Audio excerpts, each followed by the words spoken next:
ओम नमः सिद्धेभ्यः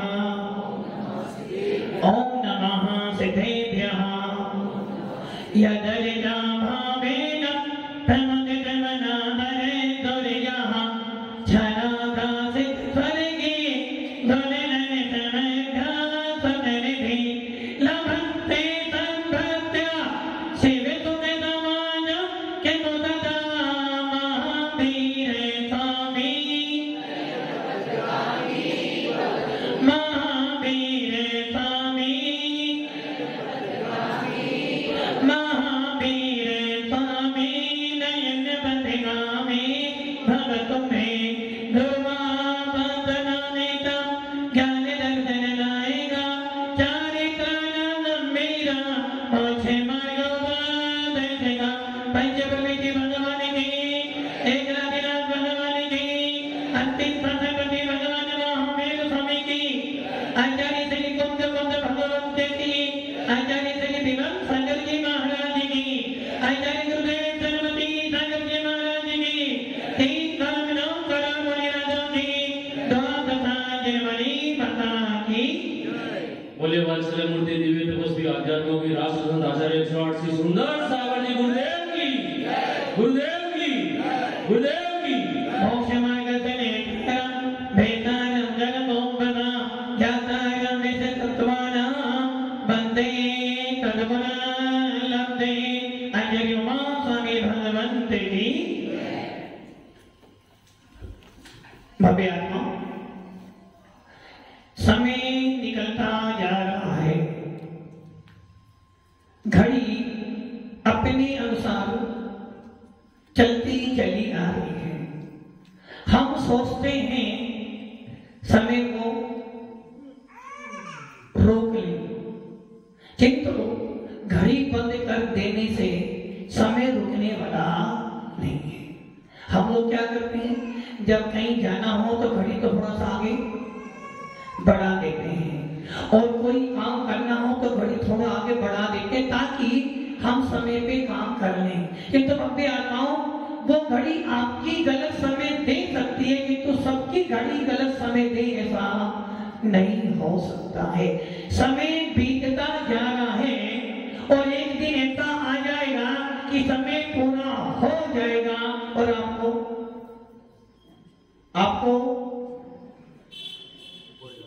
कहाँ आपको जाना पड़ेगा। कहाँ जाना पड़ेगा? राजू जी मेरे ऊपर कहाँ जाना पड़ेगा ये तुम्हारे कर्म बतलाएंगे। आपने कह दिया कि हमें ऊपर जाना पड़ेगा, किंतु जैसा कर्म करेगा वैसा फल देगा। जैसा कर्म करेगा वैसा फल देगा भगवान। जैसा कर्म करेगा वैसा फल देगा भगवान। ये है गीता का, ये गीता का सार हो सकता है, किंतु भगवान महावीर का शास्त्र, भगवान महावीर का तत्वा सूत्र, भगवान महावीर का जी आगम कहता है, यही बात कह रहा है, जैसा कर्म करेगा वैसा फल देगा भगवान। ये है आगम का सार। कौन फल देगा हमको? कौन फल देगा? भगवान। भगवान फल देंगे ना। बिना भगवान के तो पत्ता भी, बिना भगवान के तो पत्ता भी हिलने वाला। जो जो संसार में अच्छा बुरा हो रहा है वो सब कौन कर रहा है? भगवान। वो अनेक भजन, भगवान तुम्हें में खत लिखता पर पता मुझे मालूम नहीं, सुख भी लिखता दुख भी लिखता पर पता मुझे मां। जब जब आपके ऊपर कष्ट आता है, संकट आता है, आप किसको याद करते? आप कौन से भगवान को? धनपाल जी कौन से भगवान को? धनपाल जी कौन से भगवान को? अपने अपने भगवानों को। कितनी सुंदर बात है, अपने अपने भगवानों को कौन याद कर? जी आपके भगवान कौन से?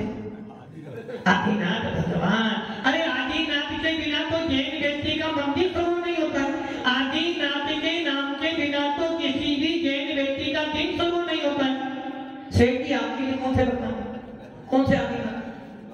खड़ी वाले, चांदी खड़ी वाले।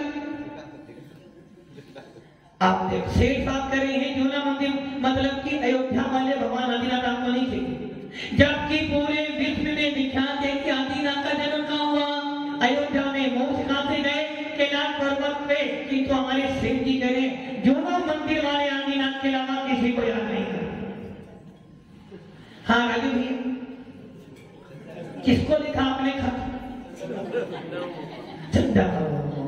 अच्छा वो खत पे आपने सुख भी लिखा, दुख भी लिखा, खट्टी बातें भी लिखी, मीठी बातें भी लिखी, जो जो जीवन में बीता वो भी लिखा, जो जो करा वो भी लिखा, जो नहीं किया वो भी लिखा, जो जो मिला वो भी लिखा, जो नहीं मिला उसकी भी शिकायत की, लिखी ना? तूने खूब भी दिया भगवान, क्या कह रहे थे? नहीं आप तो सिर्फ तो हमारे बोल, तुमने खूब दिया भगवान,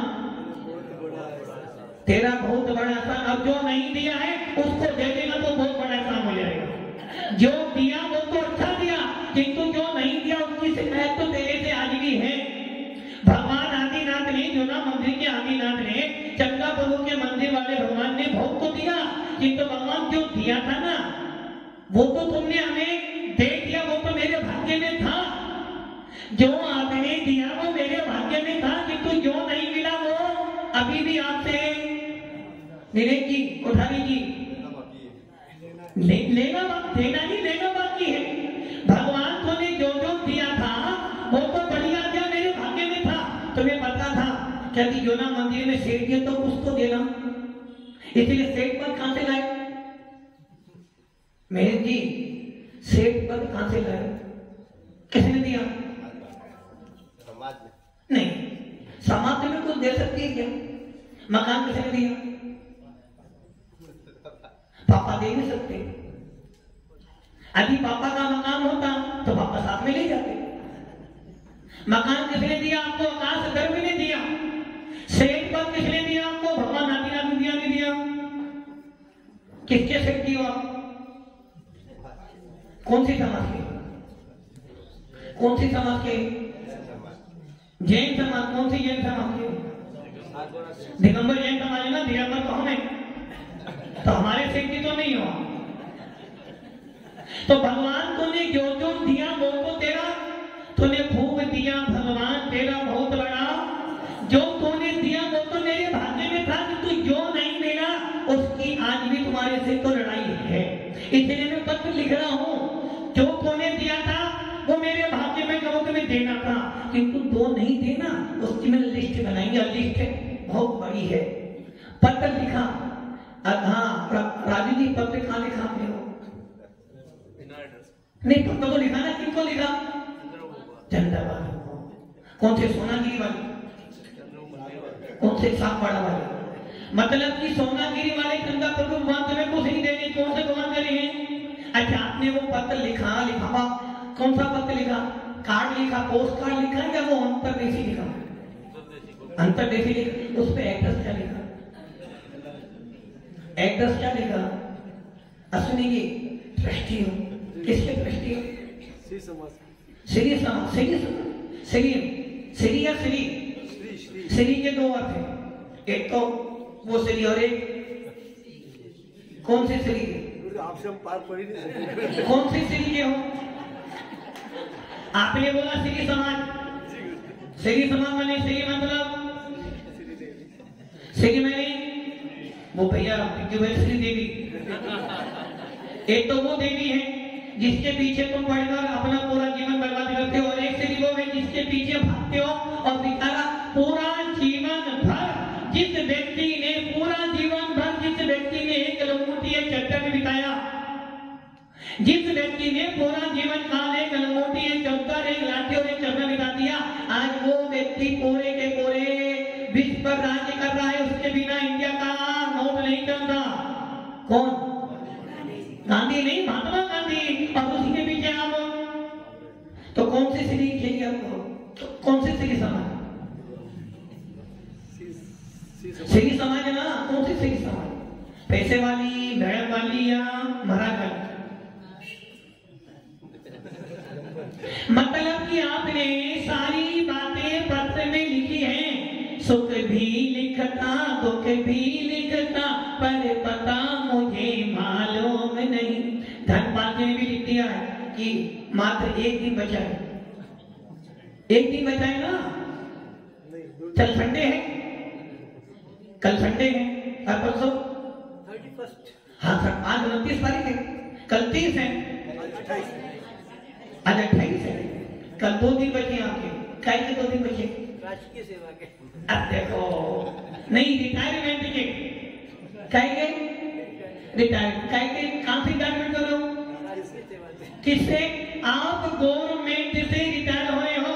अब आपको कोई भी गवर्नमेंट सर्विस मिलने वाली नहीं है ना। अब गवर्नमेंट के लिए अब कोई काम के नहीं हो, अब आप कोई काम के नहीं हो। आपने अपने जीवन का सबसे ऊंचा पद जो था 60 साल की उम्र में रिटायरमेंट होता है ना, 60 साल हो गए। अब आपका रिटायरमेंट कहां से हो रहा है? राजकीय सेवा से। आपका रिटायरमेंट, अब देश को आपकी सेवा की जरूरत है, अब देश को आपकी सेवा की जरूरत नहीं है। और जिसको सेवा की जरूरत नहीं होती उनको कहां देते हैं? वृद्धाश्रम में। तुम आराम से रहो, पेंशन हम आपको दे रहे हैं, पेंशन गवर्नमेंट आपको दे रही है। अब आप किसी भी काम के नहीं होते हो, व्यक्ति किसी काम का नहीं होता है, वो किसके काम का होता है? जो व्यक्ति किसी काम का नहीं होता उसे कोई घर में रखने के लिए तैयार है? विचार कर लो, यदि 1 महीने के लिए बीमार पड़ जाओ और आपको सारे काम किस पे करने हैं? 4 महीने पर घर वाले क्या बोलेंगे? क्या बोलेंगे घर वाले? कौन इस पर उस पर?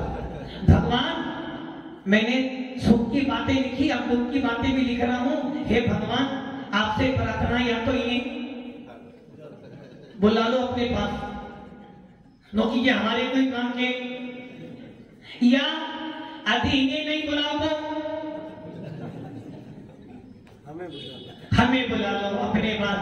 अब बताओ, आपका रिटायरमेंट होना कोई काम के नहीं, और जो व्यक्ति किसी काम का नहीं होता है, घर में ऐसे भी बच्चे होते हैं जो कोई काम के नहीं होते, घर में ऐसे भी नालायक बच्चे होते हैं जीवन में उधम करते हैं। माता पिता कहते हैं बेटा तू किसी काम या तो पढ़ लेता तो अपने पैरों पे खड़ा होता, या घर के काम आता, ना तू घर के काम आ रहा है ना देश के काम आ रहा है, इसलिए तू तो कैसा है? नालायक है, बस खाता सोता, तू यहाँ से जा, तेरा कोई काम नहीं। और जिसका कोई काम नहीं होता है, भगवान महावीर कहते हैं वो ही मुनिराज बन सकता है जिसके लिए कोई काम। देखो ये सब बैठे ना, कोई काम ही नहीं, क्या काम है? जिनका उपदेश सुन रहे थे, जिनका उपदेश सुन रहे थे वो भी इंजीनियर थे, क्या करा? कोई काम ही नहीं था।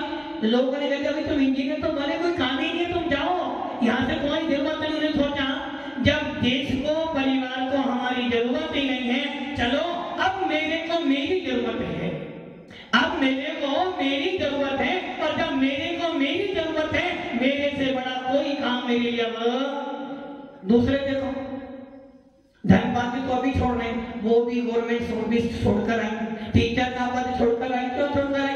बहुत पढ़ा लिया, पढ़ाते पढ़ाते हम अनपढ़ हो गए, अब हमें स्टूडेंट बनना है, अब हमें शिक्षा ग्रहण करनी है। तो दूसरे नंबर पर कौन आ गई? सुखा बेमती। अब तीसरी देखो, तीसरी देखो, जीवन बर्बाद किया किसके पीछे? समाज के पीछे, घर के पीछे। अब सोचा भैया बहुत कर लिया, अब रिटायरमेंट तो लेना पड़ेगा, और रिटायरमेंट लिया और कौन हो गए? असली टीचर बन गए। कौन बन गए? समझे आप? संस्कृत। अगर चौथे नंबर पर कोई काम नहीं था, जब काम था पूरा काम करो, जब काम निकल गया तो रिटायरमेंट घर से मिल गया और माता जी बन गई। तो धनपाल की रिटायरमेंट कहां से हो रहा है आपका? सेवा से। अब आप कोई सेवा करने के, आप किसी को कोई सेवा नहीं दे सकते हो। अब जब कोई सेवा नहीं दे सकते हो तो बस एक ही मार्ग बचा है, और वो मार्ग है भगवान महावीर की भीतरा मुद्रा था।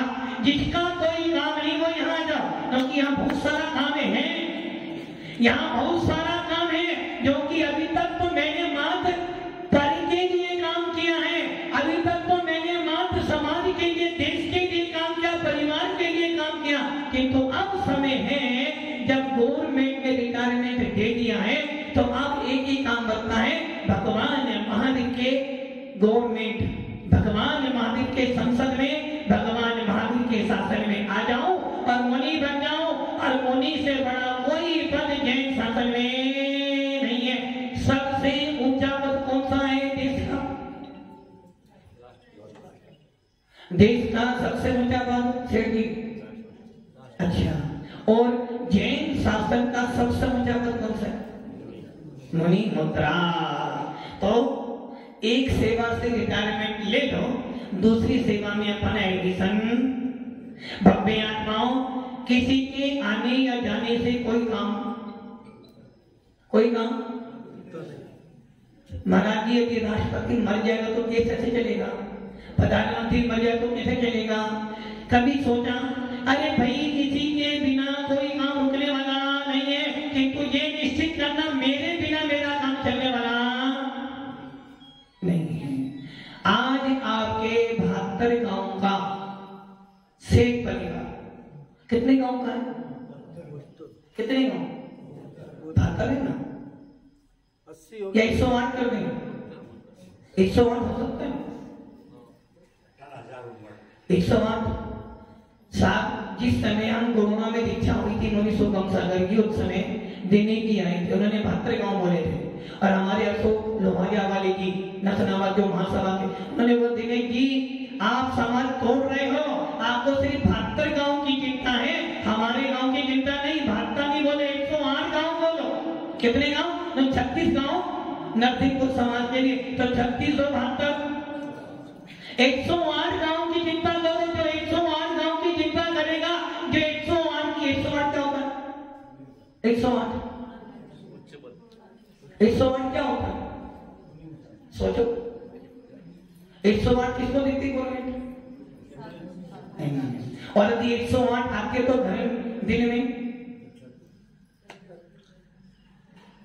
घंटी, और 108 जब पूजा करते हो तो मन में 108 की घंटी बजती तो खतरा लगता है। जब 108 की जय बोलते हो तो मन में भाव आते हैं कि ये सबसे ऊंचा पद है, इसके आगे 108 लगता है।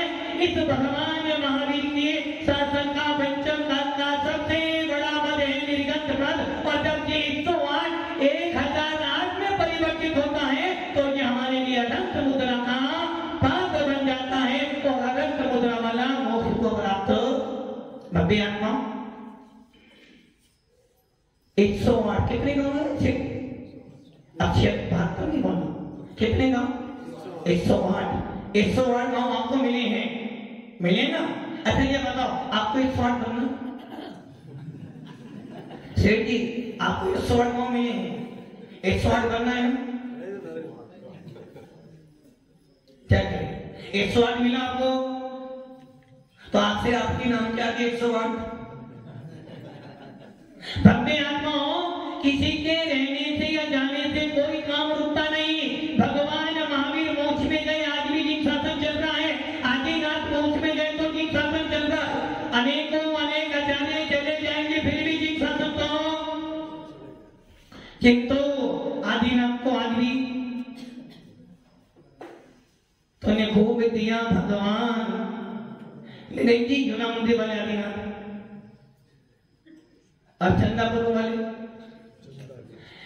चंदापुर को हो या आदिनाथ, दोनों मोक्ष में गए, फिर भी आज भी उनका उपकार मान रहे हैं। भगवान महावीर ने हमारा कुछ नहीं किया, फिर भी उनका उपकार मान रहे कि भगवान महावीर ना होते तो जिन शासन धूलमिल हो जाता। भगवान महावीर ने 30 साल तक उपदेश देकर इन जैन शासन का उपकार किया है। उसी प्रकार भव्य आत्माओं, व्यक्ति याद नहीं होता, व्यक्तियों के उपकार उसके कार्य याद किए जाते हैं। उसी प्रकार सागवाड़ा के लिए 108 गांव के सेठ पद विराजमान, जिनकी आप पुण्यतिथि बना रहे हो, दिलीप जी कुमार जैन, जिन्होंने कितने सालों तक समाज का नेतृत्व किया। और एक ध्यान रखना, समाज का बहुमान हर किसी व्यक्ति को नहीं मिलता है। सेठ पद का मतलब हो गया 108 गांव का स्वामी। जिस प्रकार महाराष्ट्र कर्नाटक में भट्टारक पूरे राज्य का अधिपति है, यदि प्रधानमंत्री भी पहुंच जाए, प्रधानमंत्री का पूरे देश में आदेश चलता हो, जिनको जहां भट्टारक पद मिलते हैं वहां भट्टारक सर्वोपरि होता। उसी प्रकार 108 गांव का एक सेठ, और सेठ ने जो कह दिया वो समाज बहुमान करती है, और कोई भी काम करेगी सबसे पहले सेठ परिवार को आगे रखेगी। और जिस प्रकार एक बाप मरने के पहले अपनी पगड़ी किसको देता है, अपने बेटे को देता, उसी प्रकार दिलीप जी ने भी अपना पूरा भार किनको दिया, महेश जी को। और महेश जी को मार वो पगड़ी नहीं दी, उनको 108 गांव वसीयत में दिए हैं कि तेरे पास एक परिवार नहीं है। कितने परिवार हैं? 108 गांव का परिवार तेरे पास है। और 108 गांव के अंदर कितने मकान होंगे? लाखों मकान। मात्र एक परिवार तेरा नहीं है, तेरे पास एक माँ एक भाई नहीं है, तेरे पास 108 गांव के परिवार माता पिता तेरी जिम्मेदारी है, मैंने निभाया है। अब तुझे इसकी भागोड़ भव्य आत्माओं, पिताजी ने कितना धन दिया, कितने मकान दिए, इसका हमारा कोई मूल्य नहीं। पिताजी ने कितनी ख्याति कमाई, पिताजी के जाने के बाद लोग कितना उनका सम्मान करते। पिता ने मेरे को क्या दिया? पिता ने मेरे को 108 गांव दिए, 108 गांव की पूरी समाज मेरे ऊपर है।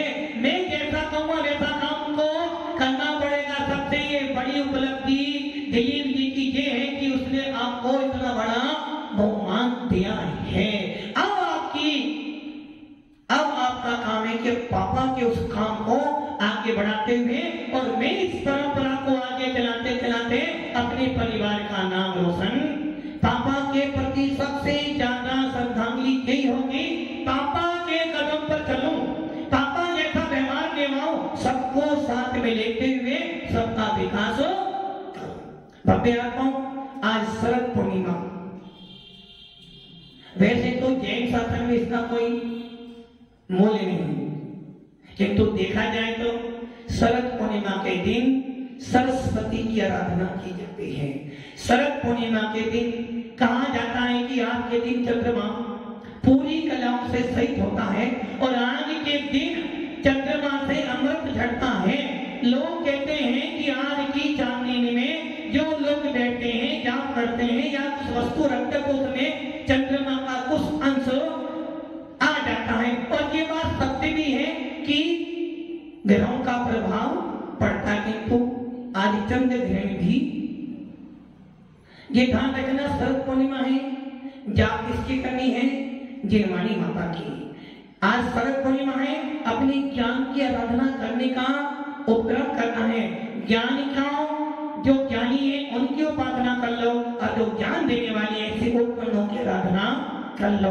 आज का दिन जैन शासन के लिए बहुत बहुत बहुत महत्वपूर्ण है, क्योंकि कोई भी दिन हो, कोई ना कोई जीव तो पैदा, कोई भी दिन हो, कोई ना कोई जीव मरना भी, किसी के लिए अच्छा दिन है, किसी के लिए खराब। किंतु भगवान महावीर कहते हैं भैया, आने वाला भी जाएगा, जाने वाला भी आएगा। इसलिए आज के दिन जैन शासन में भगवान महावीर की परंपरा में आज दो ऐसे महान आत्माओं ने भी जन्म दिया, जिसमें से एक नाम जिनको आप विद्याधर के नाम से जानते थे, विद्याधर के नाम से जानते थे, जिनको आज पूरा देश आचार्य विद्यासागर नाम से जानता है, जिनका जन्म 1946 में हुआ। कहां पर हुआ? कर्नाटक, बेलगांव जिला, सततला। और भव्य आत्माओं, जन्म लिया। और एक ध्यान रखना, कर्नाटक प्रांत में आज परंपरा चलती है, कर्नाटक परंपरा में प्राचीन आचार्यों की परंपरा चलती है। और आचार्य विद्यासागर का पूर्व विद्याधर, जिनके पूरे परिवार में स्वयं महाराज बने, उनके दोनों भैया युग सागर, समय सागर जी महाराज बने, और उनका एक भाई बचा था, उनको भी उन्होंने अभी अभी मुनि बनाया है। चारों भाई माता पिता जिन्होंने जन्म दिया वो माता पिता कहाँ गए? आचार्य धर्म सागर जी महाराज के पास जाकर, आचार्य धर्म सागर कौन महाराज पता है ना आपको? आपके यहाँ आ चुके हैं, बागड़ में रह चुके हैं बहुत। आचार्य धर्म सागर आठ परंपरा के पोषक, आचार्य शांति सागर दक्षिण वालों की परंपरा के एक महान आचार्य धर्म सागर महाराज, बहुत सीधे साधे महाराज धर्म सागर महाराज, और इस बागड़ में को बहुत रहे हैं। ऐसे आचार्य धर्म सागर जी महाराज के पास में उनके माता पिता, जिनके माता पिता विद्याधर के माता पिता अर्थात आचार्य विद्यासागर महाराज के माता पिताओं ने आचार्य धर्म सागर से मुनि दीक्षा ली और माता यारिका बनी, मल्ली सागर और समयवती माता जी बनी। और देखो आप आचार्य विद्यासागर महाराज जिनको विद्याधर नाम दिया था माता पिता ने, ऐसे आचार्य विद्यासागर महाराज जब उनको लगा कि अब संयम धारण करना चाहिए, कहां पहुंचे? आठ परंपरा के पोषक जिन्होंने अपने आगम में जैन शासन की प्रभावना मात्र जैन शासन में नहीं पूरे हिंदुस्तान में की, जिनकी पकड़ सरकार के हाथ में दी, अर्थात जिनकी पकड़ सरकार ने दी थी। ऐसे आचार्य देवभूषण महाराज जिन्होंने राजनीति को भी अपने हाथ में पकड़ा, ऐसे आचार्य देशभूषण जी महाराज जी से 7 प्रतिमा ली, उनके संग में रहे और उनके संग में रहते आठ परंपरा का पालन किया और अध्ययन किया। आज आचार्य विद्यासागर जी ने जन्म लिया 1946 में जन्म लिया, आजादी से पहले, और आज 1923 आ गया। कितने साल हो गए? कितने साल? 77। इतने साल थे जन्म में, और दीक्षा कब ली? 1968। 1968 में दीक्षा ली, 55 साल उनके संयम काल के हो गए। बंबे आत्माओं ऐसे भी जैन शासन में आचार्य भगवंत ने जिन्होंने जैन शासन को आगे बढ़ाया है। दूसरी तरफ देखते हैं तो लोग कहते हैं स्त्री पर्याय निंदे हैं, स्त्री पर्याय सबसे गलत है, और ये निश्चित है स्त्री पर्याय है तो निंद। क्यों निंदे हैं? घर में पैदा होती है, उसी दिन से मन में भाव आ जाते हैं, ये लड़की तो पराया धन है, पराया धन है, पराया धन है। शादी करते हो, जिस घर में जाती है कहते कहां से आई है? शैतानी कहां से आए हो? बाहर से। जैसे ही जन्म हुआ उस दिन से बाबू सोचता है ये तो पराया धन है, देनी है, किंतु माता जी बनने के लिए नहीं देनी, शादी करने के लिए देनी है। बच्चे को इंजीनियर बनाते हो, डॉक्टर बनाते हो, सीए बनाते हो, किस लिए बनाते हो?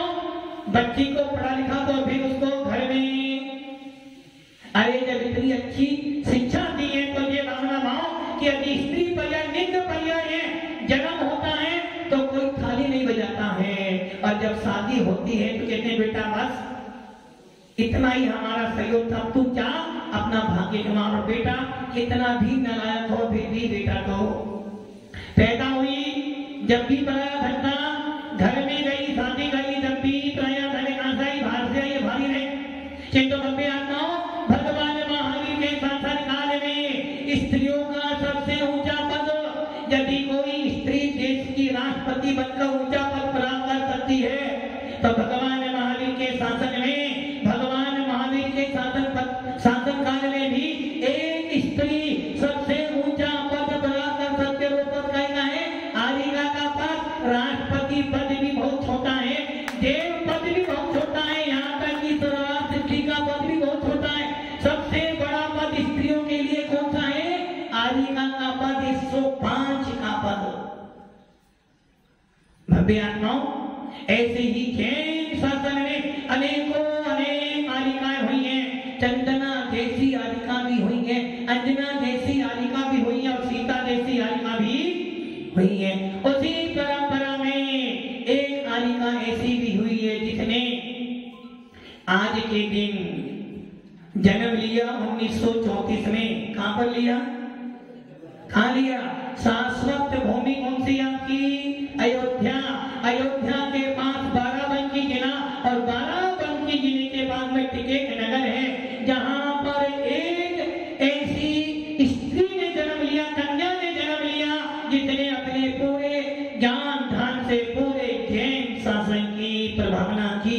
नाम सबको पता हरिका ज्ञानमती माता जी 1934 में जन्म लिया और आज 1923 आ गया। कितने साल हो गए?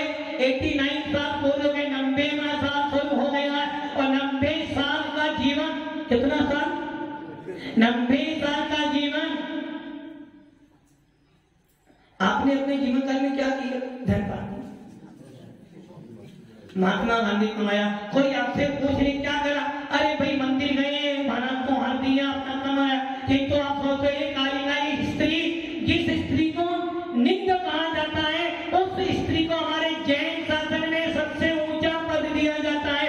आज पूरे देश विशेष में भी स्त्रियों का शोषण किया जाता है, जिसको हमारे जैन शासन में स्त्रियों का उत्थान भी किया जाता है। और आज वो स्त्री पर्याय जो नित्य पर्याय है, यदि महाव्रत धारण करती है तो भगवान महावीर के शासन में उसको भी मोक्ष जाने का अधिकार मिल जाता है। ऐसी वो बालिका जो पंचम स्नान को प्राप्त करती है, ऐसी वो ज्ञानमती माता जी ने आज अपने 90वां साल शुरू कर लिया। 90 साल के जीवन में से कितने साल संयम के उनके? 90 साल का जीवन है उनका। और कितने साल जीवन? 67 साल का उनका दीक्षा काल है। अब आप सोच लो 90 साल में क्या किया माता जी ने? 67 साल निकाल दिए अपने महाव्रतों का पालन करते करते। और इन 67 सालों में क्या किया? अनेक जीवों को मोक्ष मार्ग पे लगाया, अनेक जीवों को सम्य दर्शन की प्राप्ति कराई, अनेक जीवों को इस मोक्ष मार्ग पे लगाया। उतना ही नहीं, जैन शासन के लिए अलग अलग बड़े बड़े विशाल मंदिर भी बनाए और 108 फुट की भगवान आदिनाथ जैसी प्रतिमा भी, जन्म भूमियों का जितने भी तीर्थंकर जन्म भूमियों का उद्धार किया। और इसके अलावा साधु का सबसे बड़ा गुण होता है ज्ञान दान। कितने सारे शास्त्रों को लिपिबद्ध किया। ऐसी आरिका ज्ञानमती जी ने आज अपने 89 साल पूरे करो। 89 साल में 67 साल संयम का बिताया है। और 18 साल की उम्र में, कितनी उम्र में? 18 साल की उम्र में आचार्य देवभूषण जी महाराज से 7 प्रतिमा, घर का त्याग और एक टाइम भोजन का नियम ले लिया। आचार्य देवभूषण जी से 1952 में छुल्लिका बनी। और जब आचार्य शांति सागर महाराज अपनी सलेखना कर रहे थे, गौतमगली 1 महीना उनके साथ में रही। और उसके बाद आचार्य वीर सागर जी महाराज से 1953 में जयपुर के बाद आरिका के व्रत ले लिए भव्य आत्माओं। अब आप सोचो, जो माता जी कह रहे थे ना, अश्विनी भैया कितने बेटे? कितने? क्या बताओगे उसको? मेरा नाम करेगा रोशन। धनपाल जी एक ही बेटा है। अंदर के कोने में तीर्थंकर एक, अरे भैया लाखों की भीड़ से कुछ नहीं होता है। और जिसके घर में एक हो, किसी की 100 साल का जीवन भी कुछ नहीं करता, 2 दिन का जीवन भी याद रहता है। अब आप सोच लो, उस ज्ञानमती माता जी ने मात्र एक लड़की ने पूरे खानदान का नाम रोशन, जिनकी प्रेरणा से उनकी बहन भी माता जी बन गई, उनका भाई भी संयम के मार्ग पर आ गया। भव्य 18 साल की उम्र में संयम धारण करा और करते करते आज 2023 आ गए। कितने साल? 67 साल का संयम। और इस संयम काल में अनेक मुनिराज के दर्शन किए होंगे, क्षेत्रों की वंदना की होगी। तो जैन शासन में अनेक विद्वान आज भी हैं। इसलिए तो कहते हैं वीतराग शासन में जो भी जाएगा आत्मा का कल्याण करो।